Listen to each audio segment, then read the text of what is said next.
En plena madrugada, mientras el mundo aún dormía, el sonido de aviones cruzando los cielos del Medio Oriente anunciaba el inicio de la Operación Martillo de Medianoche.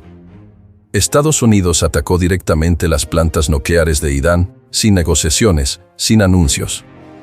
Un ataque quirúrgico, brutal, estratégico.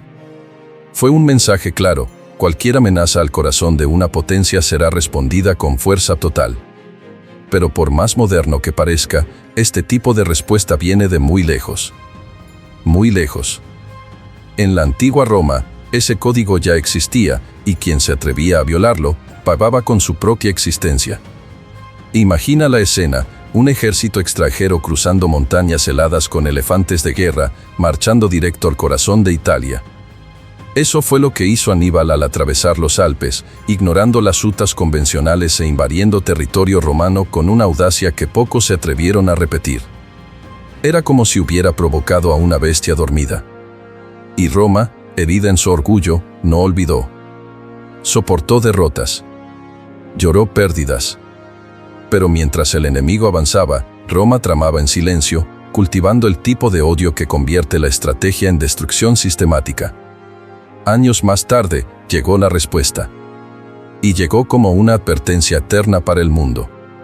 Roma cruzó continentes para devolver la agresión. No solo derrotó a Cartago, la borró del mapa. Quemó, sitió, esclavizó y salinizó la tierra para que nada volviera a crecer allí. No fue solo una victoria militar. Fue una demostración de poder absoluto. ¿Ya habías oído hablar de esta maniobra antes? Es el tipo de detalle que separaba a los vencedores de los derrotados. Roma no respondía al calor del momento, construía su venganza como quien moldea un arma. Esta lógica, que el ataque directo exige la máxima represalia, sobrevive hasta hoy. Y cada vez que una nación poderosa siente su territorio amenazado, la respuesta no viene con palabras, sino con bombas, cercos y mensajes silenciosos para el mundo. En la antigua Roma, este principio era casi sagrado. ¿Y lo más interesante? No nació por casualidad, fue moldeado por guerras, traiciones, asedios y sangre. Porque Roma entendía que el verdadero dominio no era solo militar, también era simbólico. Cuando Estados Unidos lanza misiles sobre Irán, están siguiendo un camino mucho más antiguo de lo que imaginan. Un camino que comienza con sandalias de cuero pisando firme en el suelo y escudos reflejando el sol de la batalla. Un camino donde el enemigo que se atreve a atacar primero debe estar listo para pagar caro. Ahora quiero profundizar aún más en este tema. Roma no era solo un imperio con legiones, era una máquina que recordaba. Y cuando alguien osaba tocar su territorio, el tiempo pasaba diferente. Los años dejaban de contarse en paz y empezaban a medirse en planes de asedio, estrategias de venganza y largas marchas hacia la ruina del enemigo. Era como si cada piedra derribada en suelo romano resonara durante meses hasta convertirse en un estruendo inevitable. La respuesta no llegaba en gritos. Llegaba en el silencio calculado, en el acero afilando el destino, en el escudo que no retrocede. Y mientras el mundo de hoy intenta entender las motivaciones detrás de acciones como la de Estados Unidos contra Irán, la historia nos susurra que ese impulso, de defender con furia lo que es sagrado, es ancestral. Roma enseñó que no se responde con flores a quien invade con fuego. Por eso, lo que vemos hoy quizás sea solo una reencarnación de viejos códigos, de antiguas sombras que nunca dejaron realmente de existir. La diferencia es que ahora los campos de batalla son tecnológicos, pero la lógica detrás sigue siendo de pólvora y orgullo herido. Si este tema te hace sentido, deja en los comentarios qué fue lo que más te tocó hasta ahora. ¿Qué te hizo pensar? ¿Qué te sorprendió?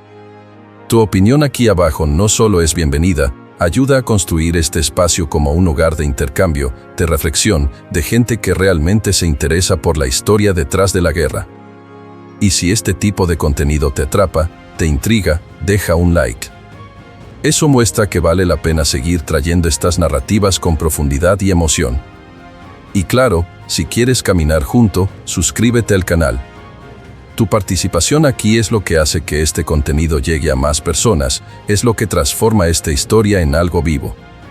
Ahora que la base está puesta, quiero llevarte aún más profundo en este viaje por la mente estratégica de Roma. Cuando Boudica decidió atacar, No solo enfrentaba soldados, escupía fuego sobre la autoridad de Roma. Fue una respuesta visceral a abusos, traiciones y humillaciones. Y fue con ese mismo fuego que incendió Londinium, Camulodunum y Verulamium, 3 ciudades romanas que hasta entonces parecían intocables. Miles de ciudadanos fueron asesinados. Gobernadores ejecutados. Templos y edificios administrativos convertidos en cenizas. Para muchos, fue un acto de liberación. Para Roma, fue el estallido de un límite que nunca debía haberse cruzado. Hasta ese momento, el imperio aún creía que alianzas diplomáticas con tribus locales podían mantener Britania bajo control. Pero después de Boudica, esa idea se evaporó. Roma entendió que la confianza era un lujo peligroso en territorios recién conquistados.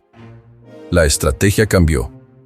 Ya no bastaba con mantener guarniciones y cobrar tributos, había que ocupar con fuerza, vigilar cada aldea, reconstruir rutas y aplastar cualquier semilla de rebelión antes de que germinara. La reina guerrera había revelado el riesgo de subestimar el odio silencioso que se acumula en los márgenes de un imperio. La respuesta romana fue implacable. Legiones atravesaron bosques y pantanos, rastreando los últimos focos de resistencia con una disciplina casi mecánica. Y donde pasaban, dejaban marcas, cuerpos empalados como advertencias, caminos reforzados para marchas futuras, fortalezas plantadas en colinas estratégicas. Fue una lección grabada en la tierra, una cicatriz en el mapa de Britania. La represalia no solo buscaba vengar a los muertos, sino restaurar el miedo. El miedo era el pegamento que mantenía unidos los territorios, y Roma sabía cultivarlo a la perfección. Este es el tipo de detalle que a menudo pasa desapercibido, pero que revela cómo el imperio combinaba tácticas de combate con ingeniería social y dominio psicológico. Roma entendía que no bastaba con ganar una guerra, había que moldear la memoria de esa guerra. Por eso, después de la rebelión, reconstruyó ciudades romanas más grandes, visibles y controladas. Estaciones militares fueron conectadas por caminos anchos, asegurando que los refuerzos llegaran rápido en caso de nueva insurrección. La presencia romana dejó de ser una idea, se convirtió en piedra, metal y vigilancia constante. Y aunque la victoria estaba asegurada, el nombre de Boudica siguió resonando. Porque, en el fondo, ella había revelado una vulnerabilidad. Una grieta temporal en un muro que Roma juraba inquebrantable.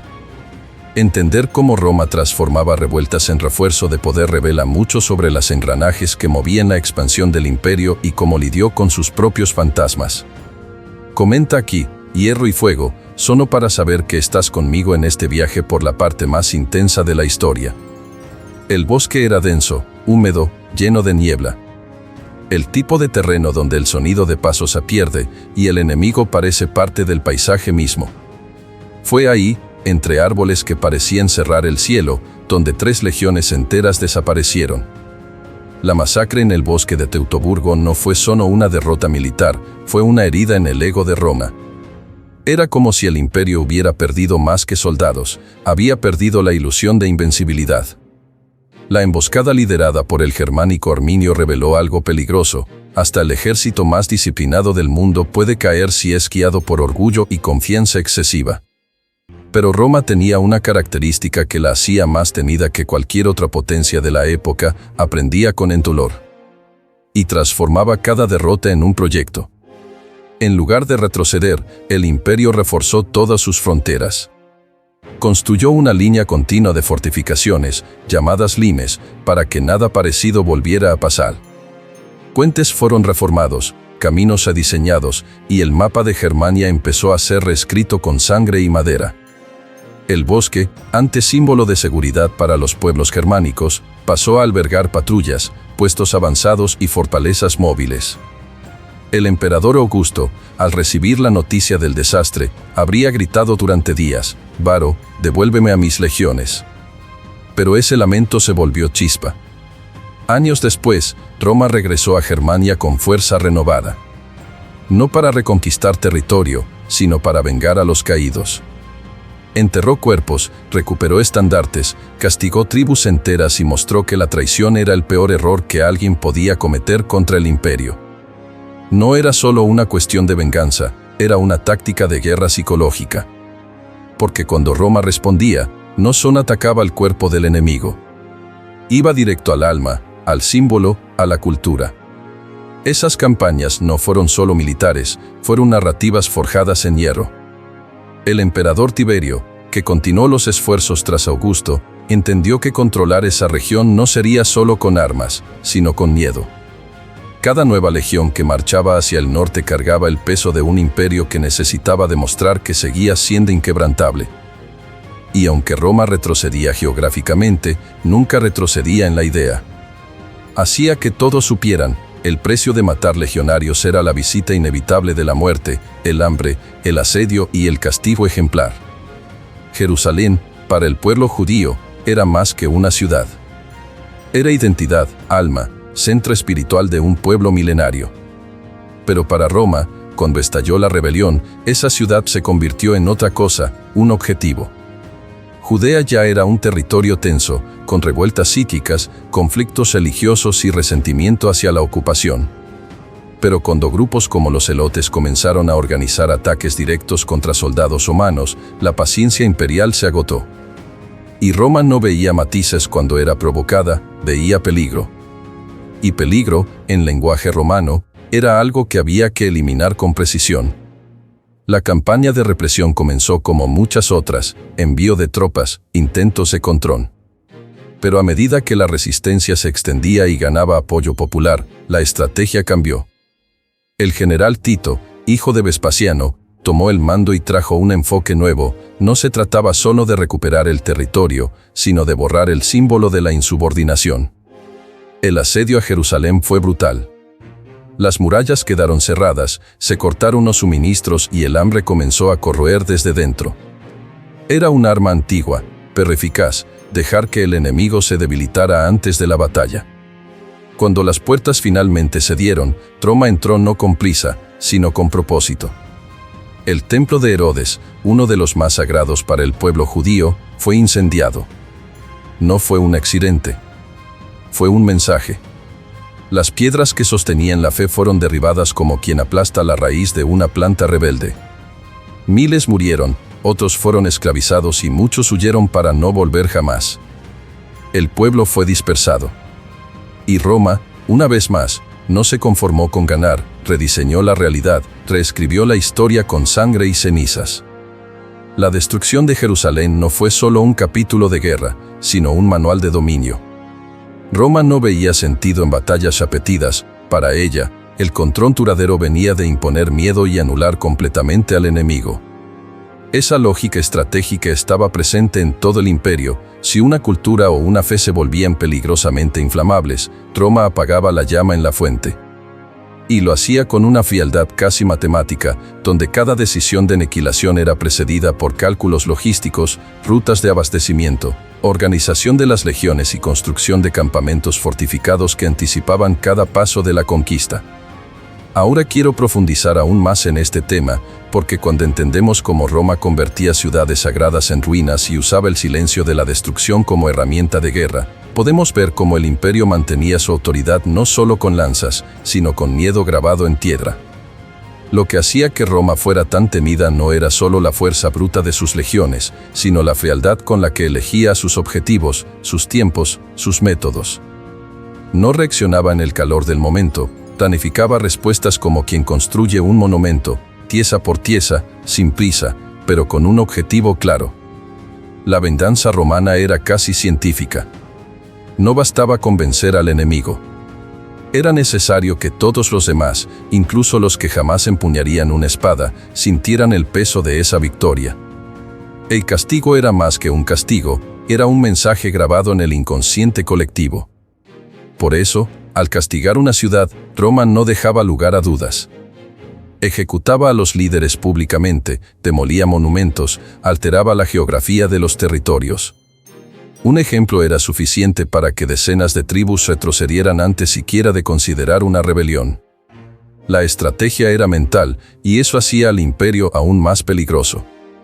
Antes de que una guerra comenzara, Roma ya estaba ganando.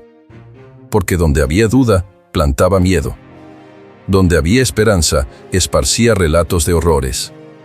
Esa era su verdadera arma, la reputación de una fuerza que no olvidaba y no perdonaba. Y ese terror no venía solo del campo de batalla. Se reforzaba con construcciones simbólicas, caminos que llevaban al centro del poder, acueductos que recordaban la superioridad tecnológica romana, fortalezas en regiones distantes que mostraban que el imperio veía todo. Era una ingeniería del dominio. Cada ciudad conquistada se convertía en un recordatorio vivo de que la resistencia tiene un costo demasiado alto. Y lo más brillante, o sombrío, de esa lógica era que Roma ya no necesitaba pelear tanto. La guerra ya estaba ganada con el miedo que ella misma había cultivado durante décadas. Sus generales no solo eran entrenados en tácticas de combate, sino en la lectura del comportamiento colectivo. Sabían cuándo atacar, pero sabían aún mejor cuándo retroceder y observar. Usaban la espera como herramienta. Dejaban suficiente espacio para que el enemigo creyera estar en control y, en el momento justo, cortaban las rutas de suministro, esparcían rumores, infiltraban aliados falsos.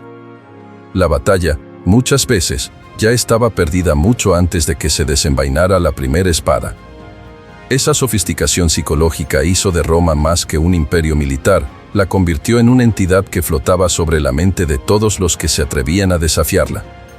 Entender cómo Roma manipulaba el miedo y la percepción es esencial para descifrar el verdadero poder detrás de su dominio. Comenta ahí, ganar sin pelear, solo para saber que estás captando estas capas conmigo. Cuando Roma era provocada, la respuesta nunca era inmediata, pero era segura. Y eso era justamente lo que hacía al imperio tan temido. Mientras el enemigo creía haber ganado tiempo, Roma ganaba ventaja. Silenciosamente, preparaba el terreno. Literalmente.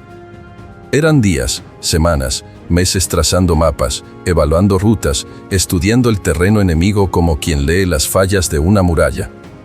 Porque para Roma una represalia no podía ser impulsiva, tenía que ser inevitable. Cuando decidí actuar, ya había cavado trincheras, construido puentes móviles y calculado cada movimiento de las legiones con precisión de ingeniero. La logística romana era parte de la guerra, pero también era parte del mensaje.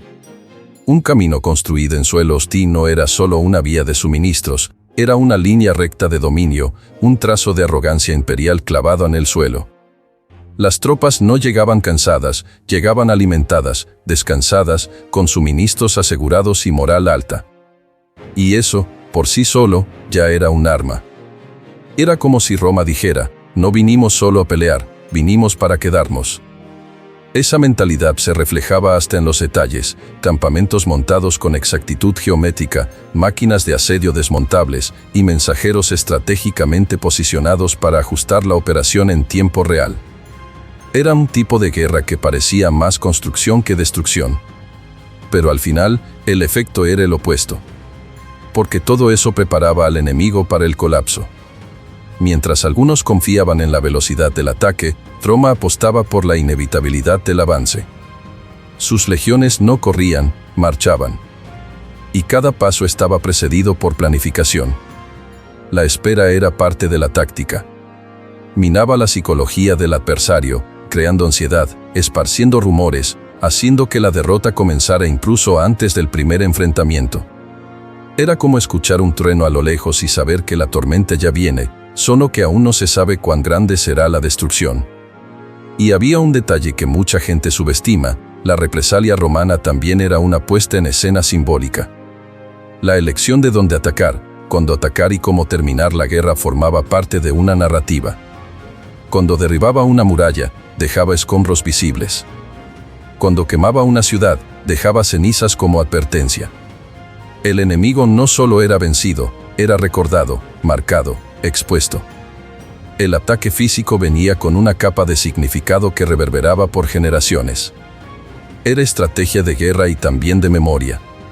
Un aviso para todos los que pensaban desafiar al imperio, Roma no olvidaba. Y más que eso, preparaba el infierno con calma. Existía una línea invisible que no se podía cruzar.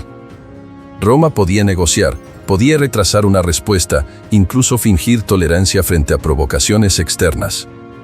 Pero si alguien se atrevía a atacar directamente su suelo, tocar las ciudades, matar a sus ciudadanos, todo cambiaba. Ya no había senado, diplomacia ni tratados en debate. Lo que existía era un código silencioso que todos dentro del imperio conocían y que fuera de él, los enemigos solo aprendían demasiado tarde. Ataque directo era el fin del juego. Era el momento en que Roma dejaba de actuar como nación y comenzaba a moverse como una bestia. A partir de ahí, ya no se trataba de lógica política. Era cuestión de honor, orgullo e instinto de supervivencia imperial. El emperador, por más contenido que fuera, liberaba la máquina de guerra con una frialdad ritual. El objetivo dejaba de ser control, pasaba a ser ejemplo. Y aquí se revelaba el lado más oscuro del arsenal romano. Porque Roma guardaba fuerzas no solo militares, sino simbólicas, morales y hasta psicológicas. Era como si se girara una llave. Y lo que surgía no era solo una legión avanzando, sino un imperio entero en modo venganza. Ese comportamiento no era casual. Se construyó a lo largo de siglos, arraigado en historias pasadas, tragedias antiguas, legados de mando. Cada vez que un enemigo cometía el error de cruzar esa línea sagrada, Roma respondía como quien protege el corazón. Pero no solo se defendía, castigaba con tal intensidad que borraba rastros, culturas, nombres. Y eso se hacía con propósito. El enemigo no solo tenía que ser derrotado, sino desintegrado de la narrativa imperial.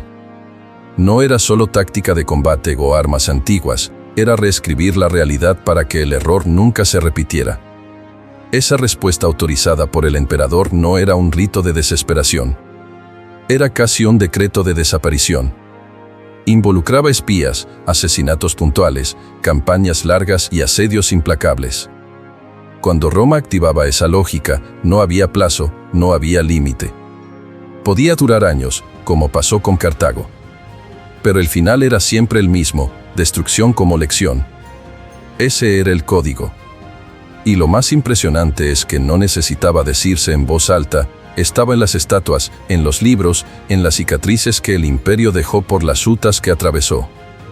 Ahora quiero ir aún más profundo en este tema, porque comprender ese código es entender por qué tantos líderes, incluso siglos después, estudian a Roma no por lo que construyó, sino por lo que destruyó con propósito.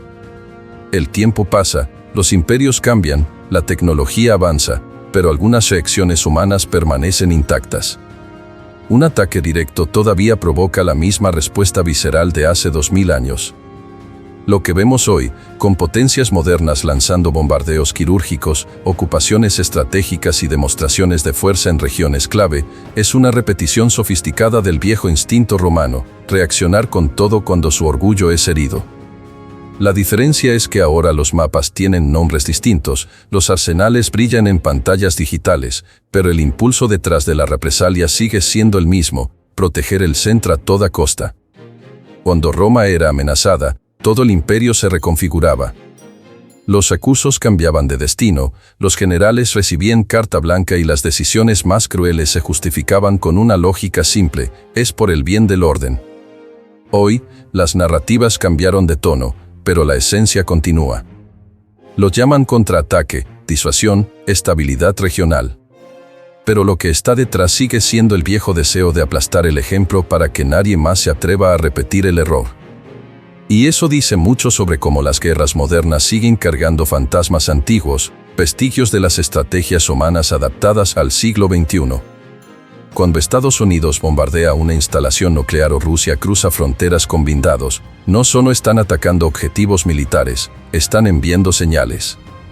Dicen que cierto tipo de afrentas no se tolerarán, que la represalia llegará aunque cueste tiempo, aliados o reputación.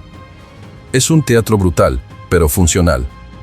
Y si miramos la estructura de esas acciones, encontramos ecos claros de las campañas humanas. Primero el silencio, luego el movimiento de tropas, los mapas trazados a escondidas, la represalia coordinada y, finalmente, la reconstrucción de lo que quede, bajo nuevas reglas, bajo nueva autoridad. Ahí nos damos cuenta de que el pasado no está tan lejos. Lo que Roma hacía con lanzas y catapultas, hoy se hace con drones y satélites. Pero el corazón de la estrategia permanece. Porque en el fondo, ninguna potencia acepta ser desafiada en casa sin reaccionar. Roma enseñó eso con sangre, y el mundo aprendió, o al menos imitó. El ciclo de la represalia sigue girando, alimentado por la misma chispa de orgullo, miedo y necesidad de control. Entender cómo ese ciclo moldea imperios, ruinas y decisiones globales nos ayuda a ver más allá de los titulares. Escribe ahí, el pasado aún respira, solo para saber que estás leyendo estas capas conmigo. Roma podía hasta esperar, pero nunca dejaba pasar nada. Y eso es lo que la historia muestra cada vez que alguien se atrevía a atacar directamente el corazón del imperio. Cuando hoy Estados Unidos bombardea instalaciones nucleares en Irán de forma rápida y sin aviso previo, estamos viendo el reflejo de un patrón antiguo, el mismo que Roma seguía hace siglos. Cuando se desafía un territorio, la respuesta es total. Esa lógica no nació ahora. Se forjó en el fuego de las guerras púnicas, en las emboscadas de los bosques germánicos, en las revueltas sofocadas de Judea. La historia no solo se repite, grita, para quien esté atento. Si llegaste hasta aquí, comente esto todavía pasa hoy. Solo para dejar claro que tú también notaste cómo pasado y presente están más conectados de lo que parecen.